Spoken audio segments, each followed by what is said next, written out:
యూపీలో రాజకీయం మారుతుందా? బీజేపీ పాలనలో ప్రజలు విసిగిపోయారా? జనమంతా మార్పును కోరుకుంటున్నారా?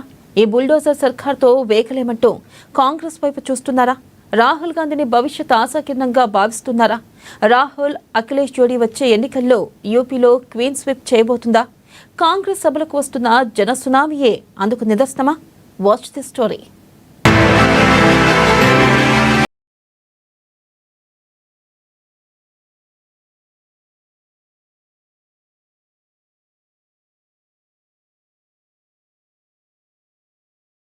ఉత్తరాదిలో కీలక రాష్ట్రం.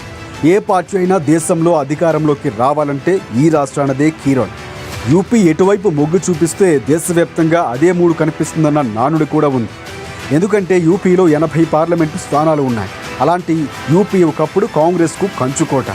రాయ్ బరేలీ దశాబ్దాలుగా గాంధీ కుటుంబానికి అండగా నిలిచింది. కానీ 2017 తరువాత పరిస్థితి మారింది. 2017 నుంచి యోగి ఆదిత్యనాథ్ అక్కడ ముఖ్యమంత్రిగా కొనసాగుతున్నారు. ఇప్పటికి 8 ఏళ్లు గడిచింది, కానీ యోగి పాలనలో ఎక్కడా ఏమీ మారలేదు. ఇంకా అభివృద్ధికి ఆమడ దూరంలోనే ఉంది ఉత్తరప్రదేశ్. ఏదో చేస్తారని బీజేపీకి ఓటు వేస్తే ఆ పార్టీ పాలనలో జనాలకు ఏమీ ఒరగలేదు. ఈ తరుణంలో అక్కడి జనాభిప్రాయం మారుతోంది. అందరూ మళ్ళీ కాంగ్రెస్ వైపే చూస్తున్నారన్న వాదనలు బలంగానే వినిపిస్తున్నాయి.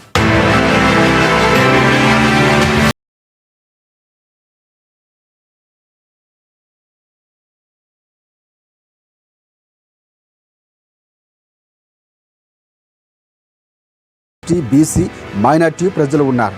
ఈ ప్రజలంతా ఇటువైపు మొగ్గితే వాళ్ళదే అధికారం. ఈ క్రమంలోనే 90లో సమాజ్వాదీ పార్టీ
ప్రజలు ప్రస్తుతం ప్రత్యామ్నాయాన్ని కోరుకుంటున్నారు.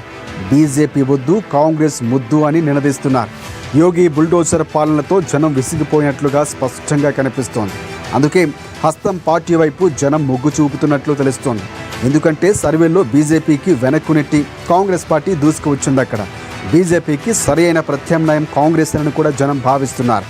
హస్తం పార్టీతోనే యూపీ అభివృద్ధి సాధ్యమని బలంగా నమ్ముతున్నారు.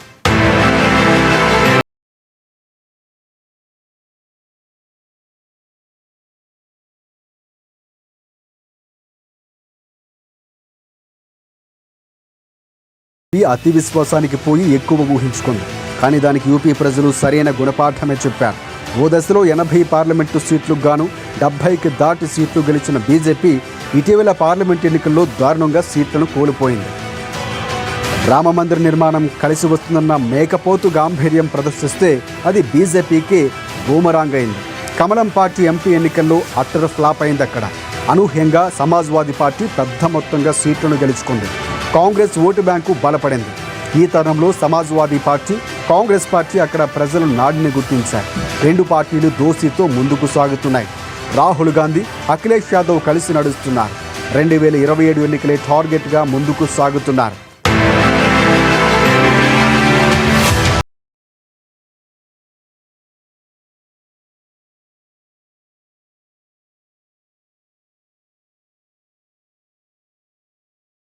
పరిస్థితుల్లో కాంగ్రెస్, సమాజ్వాదీ పార్టీ అనూహ్యంగా పుంజుకుంటున్నాయి. ముఖ్యంగా రాహుల్ గాంధీ తరచూ ఇక్కడ పర్యటిస్తుండడంతో హస్తం పార్టీ ఒక్కసారిగా బలపడింది. పాత రోజులు గుర్తుకు చేస్తూ కాంగ్రెస్ పార్టీ క్యాడర్ యాక్టివ్ అయిపోయారు. ఎక్కడ హస్తం పార్టీ సభలు జరిగినా జన సునామీ పోటెత్తుతోంది. రాహుల్ గాంధీ వస్తున్నారని తెలిస్తే చాలు యువత కదిలి వస్తున్నారు. జన ప్రభంజనం రాహుల్ను చూడటానికి పోటీ పడుతోంది. విజయోత్సవ సభల్లో వచ్చినట్లుగా జనం కథనోత్సాహంగా కదిలి వస్తున్నారు.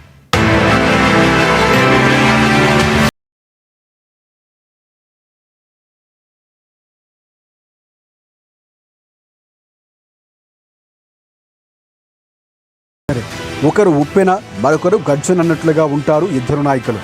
ఆ ఇద్దరు నాయకులు కలిసి అడుగులేస్తున్న తరుణంలో కాంగ్రెస్ సమాజ్వాదీ పార్టీకి పూర్తి అనుకూల వాతావరణం కనిపిస్తోంది. ఈ రెండు పార్టీలు కలిసి పోటీ చేస్తే యూపీలో కాంగ్రెస్ పార్టీ కూటమి సర్కారు ఏర్పడటం ఖాయమన్న అంచనాలు వెలువడుతున్నాయి. సర్వేలు కూడా అవే చెబుతున్నాయి. రాహుల్, అఖిలేష్ కలిసి సాగితే ఓటు బ్యాంకు మరింత బలపడి 2027 నాటికి వారు మరింత వన్ సైడ్ కావటం ఖాయమనే వాదన కూడా వినిపిస్తోంది.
ఇప్పటికిప్పుడు ఎన్నికలు జరిగితే మాత్రం కాంగ్రెస్ ఎస్పీ తక్కువలో తక్కువగా ట్రిపుల్ సెంచరీ దాటడం ఖాయమంటున్నారు విశ్లేషకులు.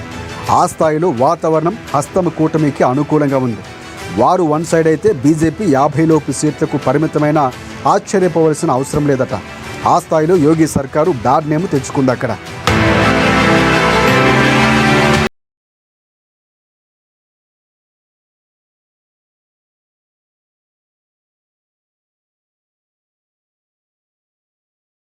సెమీఫైనల్స్గా భావిస్తున్నారు.